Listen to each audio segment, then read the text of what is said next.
Slalom for Beginners, Level 5, Introduction to Timing of the Boat and the full slalom course. In Level 1, you learned how to stand on the ski and alignment. In Level 2, you learned how to turn the ski through moving your weight over the edge of the ski. In Level 3, you learned how to glide down the lake where you no longer feel pulled by the boat.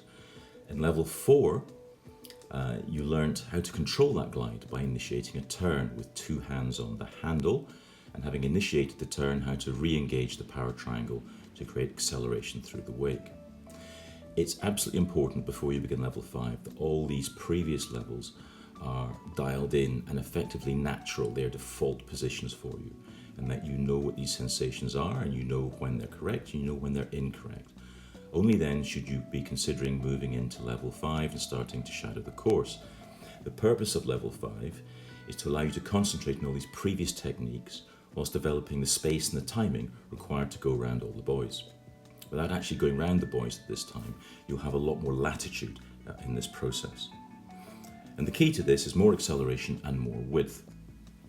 So, as in the previous levels, everything is applied exactly the same way.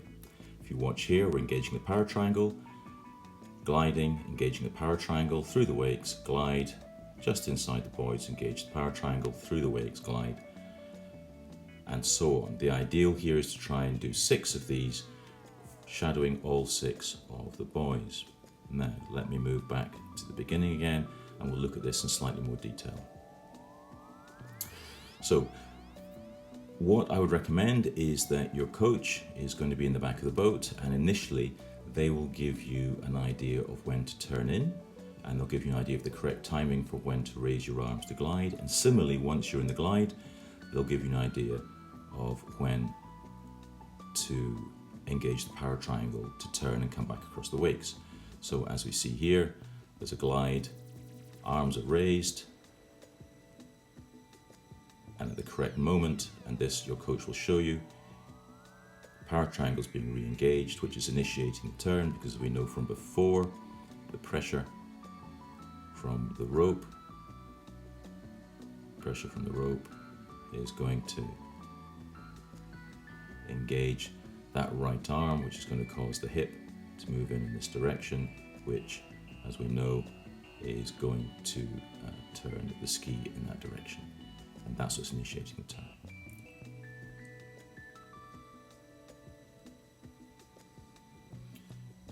We then hold that position to the other side, glide, arms up, and at the right moment, and this right moment is determined by where the buoy is, which is why it's going to be really crucial to begin with that your coach in the boat gives you the signal when to re-engage the power triangle, in this case your left arm now, so that the power, when the line comes tight, you'll get pulled, your hip will come in this direction here, and the ski as before will turn over, just like this. All seems fairly straightforward. Now, some critical aspects of this, whilst we're developing this width and developing acceleration, is going to be how it actually looks. So it is important you get some video here, because if you're going to maintain all the previous techniques, then what you want to be looking out for is from about here, if we look at this position and then follow it through to the other side of the wake, you'll see that between these two, the edges of the white waters, the fluffy white water, you'll see that effectively what happens is we go from seeing the underside of the ski here to now seeing the top of the ski over here.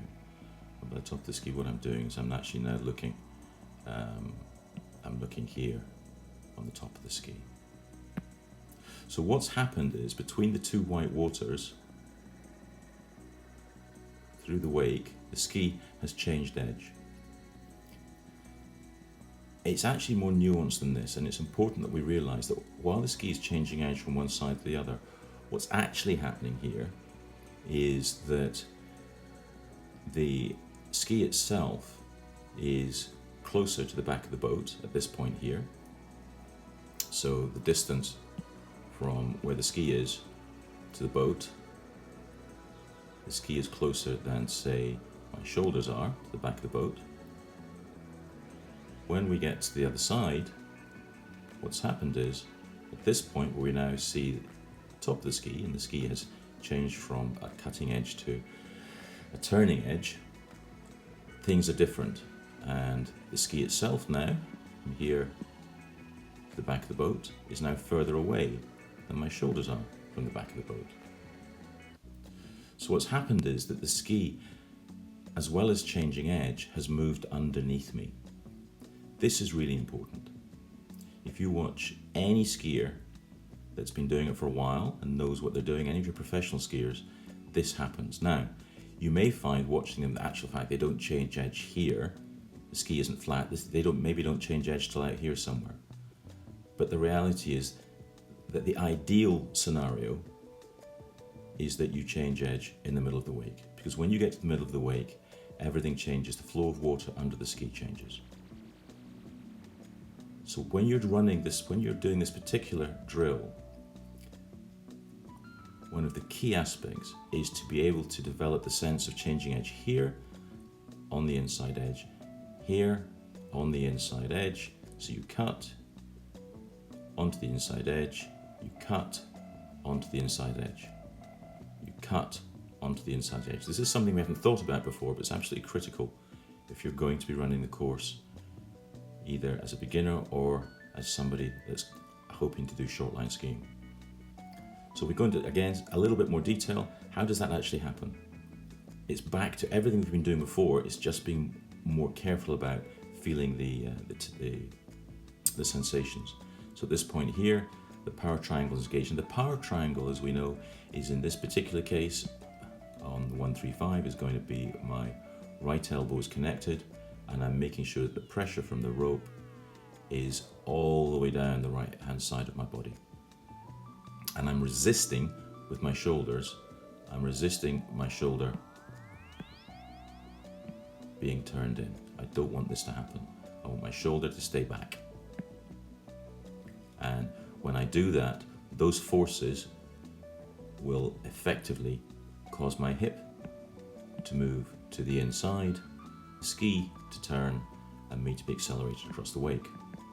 Now the question of how fast I'm going to get accelerated across the wake is the important bit, because if I don't put much effort into it, and by effort I'll explain in a second, then what might happen is I might change edge here, but I might only come this far out, which isn't sufficient. We want to be shadowing the buoys. So if we go back again, you have to develop a sense of when you engage the power triangle, when you engage your right arm, when you feel the pressure down this side of your body, how much lean do you actually put into what you're doing? How much do you actually let your body lean in this direction and your hips? Because the more you do this, the more you'll be able to control the acceleration. So the acceleration and the power you generate is entirely under your control based on that power triangle.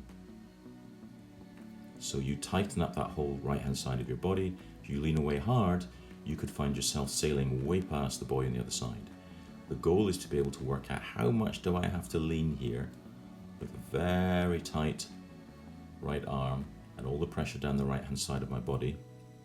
How hard do I lean there so that when I get to this point here, still maintaining that tightness in this direction here, still maintaining the pressure down my arms, you'll find that your other arm comes into play now. How much pressure do I have to put into that such that as the ski flattens off at this point, and you don't have to do anything other than just let it, because the flow of water under the ski will make this happen for you. How much pressure do I have to put into that first part of the process such that when I come out here, again with my whole upper body tight, I find that the glide takes me kind of in the region of the buoy so that I can then lift my arms and control the turn. Same on the other side. Engage the power triangle here. I lean away. And I lean away just enough so as the boat pulls me through that power triangle, I've got control so that when I come to the wakes, the ski is moving underneath me from a cutting edge to a turning edge. So I land on that turning edge with enough speed such that I will find myself out near the buoy and shadowing it. It sounds easy, but it's not. It will be significantly easier if all the previous levels are, as I said before, dialed in and entirely natural. And with this particular drill, you're going to be looking to your coach initially, who will tell you when to engage the power of the triangle, when to lift your arms, when to initiate the turn.